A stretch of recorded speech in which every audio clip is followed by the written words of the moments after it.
गांव में एक छोटा सा घर था जिसमें रघु नाम का किसान अपने परिवार के साथ रहता था। रघु का जीवन कठिनाइयों से भरा हुआ था। वह दिन रात मेहनत करता था, परंतु उसके खेत से उतनी फसल नहीं होती थी कि उसका परिवार ठीक से खा सके। रघु की पत्नी कमला और उसका बेटा मोहन भी हर संभव कोशिश करते थे कि परिवार का गुजारा हो सके। रघु का सपना था कि उसका बेटा मोहन पढ़ाई करके बड़ा आदमी बने, लेकिन गरीबी के कारण मोहन को गांव के स्कूल में ही पढ़ाई करनी पड़ रही थी, जहां सुविधाएं न के बराबर थी। रघु के पास एक बैल था जिसका नाम था बादल। बादल उसकी खेती और जिंदगी का सहारा था। गांव के जमींदार ठाकुर ने रघु के खेत पर नजर गड़ा रखी थी। ठाकुर को पता था कि रघु का खेत उपजाऊ है। वह रघु से उसका खेत हड़पने की योजना बना रहा था। ठाकुर ने रघु को अपने हवेली बुलाया और कहा, रघु, तुमसे यह खेत संभलता नहीं, इसे मुझे बेच दो, मैं तुम्हें अच्छा दाम दूंगा। रघु ने विनम्रता से जवाब दिया, ठाकुर साहब, यह खेत मेरा जीवन है, इसे बेचने का सवाल ही नहीं उठता। ठाकुर को यह सुनकर गुस्सा आ गया। उसने धमकी दी, तुमने मेरी बात नहीं मानी तो अंजाम बुरा होगा, सोच लो।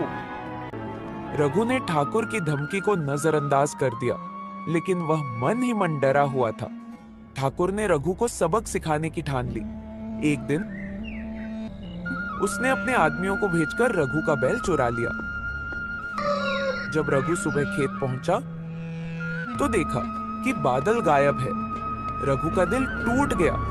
बिना बैल के खेती करना असंभव था। गांव में किसी ने बताया कि बैल ठाकुर की हवेली में देखा गया है। रघु ठाकुर से बैल वापस मांगने गया, लेकिन ठाकुर ने साफ इनकार कर दिया।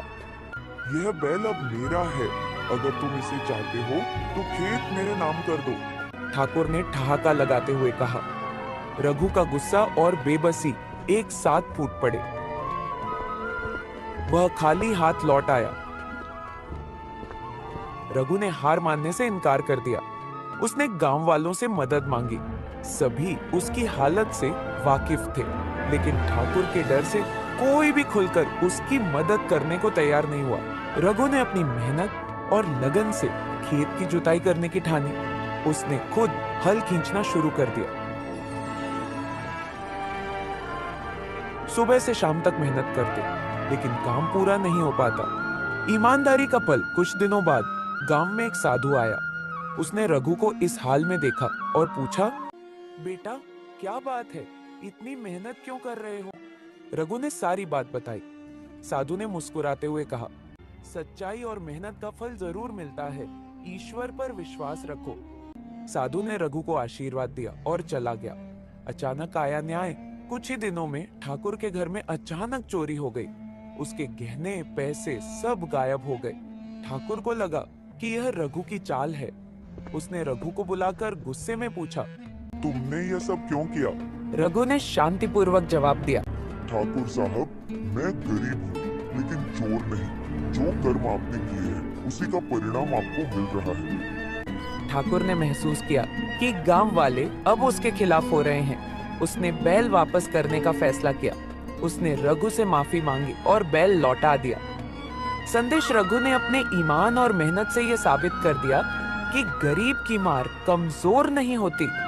हमारे YouTube चैनल @cartoon78 को सब्सक्राइब करें।